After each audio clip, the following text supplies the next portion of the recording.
Hello, everybody. It is March 30th. Technically not. It's actually about 1 o'clock a.m. the next day. So I guess it's the 31st. I'm sorry. Actually, what happened is I've been working on videos a little bit. And I had to download all the stuff off the videos that were already made, so that way I could have more room on the film.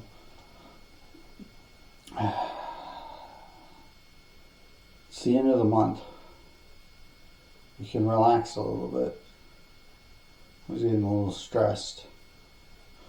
I do need to be better about my eating habits, as well as just I have to be careful about spending money. And you have to understand, one of the things that I learned in the military, I know it's a really weird thing, it was just something people talked about, was treating yourself to something.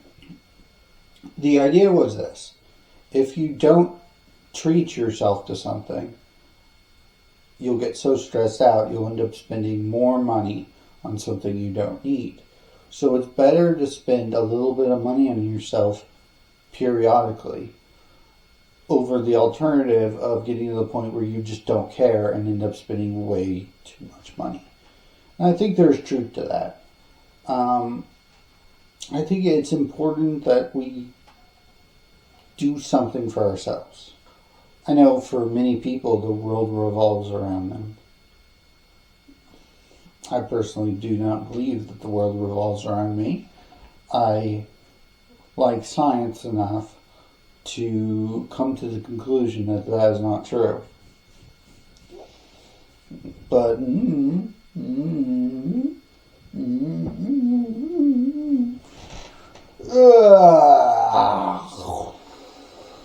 So what topic should I talk about today? I always think about lying. Not me lying or something like that, but how lying affects us as human beings. One of the things that you see is that when you have a person who lies a lot, they have a hard time trusting others. But there's also this point where people lie to themselves, where they start believing their own lies. Now, I don't know if it's about it too much, because I've never experienced it. Not really. I guess there was the one time, but I don't know about it enough. Is it one of those things that you're in denial about? Or is it something you can literally manipulate yourself into believing something that's false? Is it a situation where you're told something enough, you simply believe it?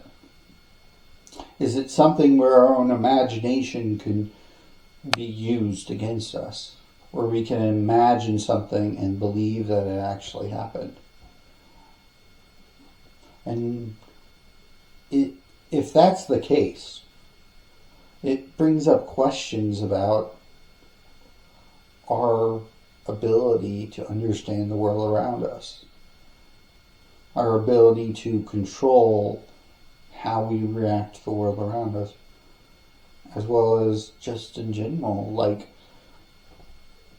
if I convince myself that I can fly and that I'm only choosing not to fly, have I changed reality? Have I changed my perspective of reality? Or is there a certain part of me that always knows it's false, regardless?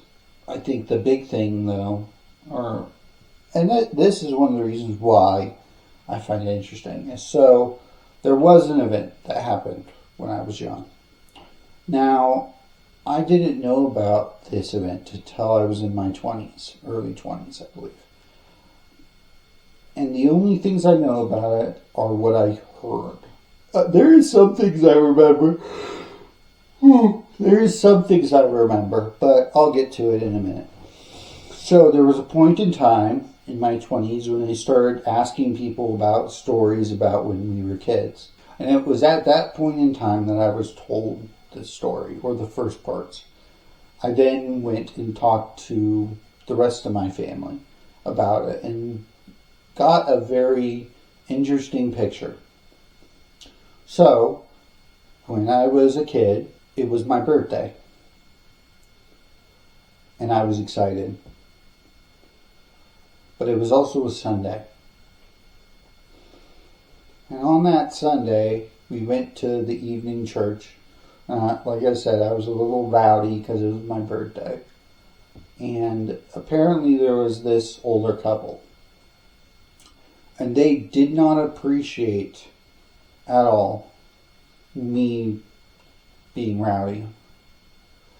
They were the kind of people that thought kids should sit down and shut up. And while my parents weren't actually there at the moment, it was just us kids, they got angry enough that what they did is they took my 3 siblings and they sat them down in the pew behind me, and they had me in the front pew, I think. But either way, all my siblings were in the pew behind, and they were forced to sit and watch as the man grabbed my head and began shaking it violently. And I began to cry. And he started saying, "I'll give you something to cry about." Now, at this point in time, once I had heard a bit of the story, I remembered something. I remember hearing the story before. I don't remember any of the thing happening. I remember some people talking about it, and me in my head said, "They're not talking about you. They're talking about somebody else." I also remember apparently they tried to get the couple to apologize to me. But when they did, I was like, "What are you guys talking about? Nothing happened."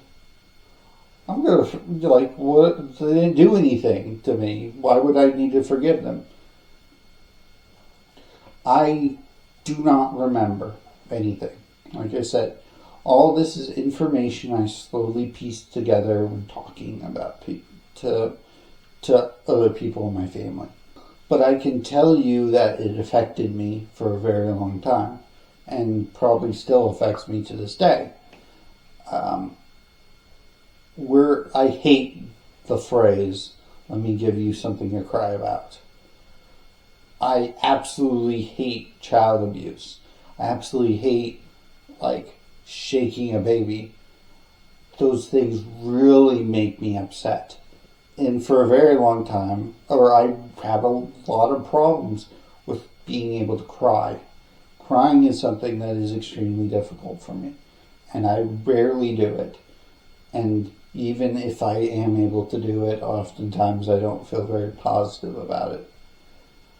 In fact, I was kind of a crybaby before that event happened. But there was a distinct difference after that point in terms of that. Anyway, happy fun time. Let's having a little deja vu. That's a topic for another time, though. So anyway, please enjoy as I mute the video and move around the chair a lot and make a lot of noise, but I'm going to cut out the sound. Got it? And just in case you were wondering,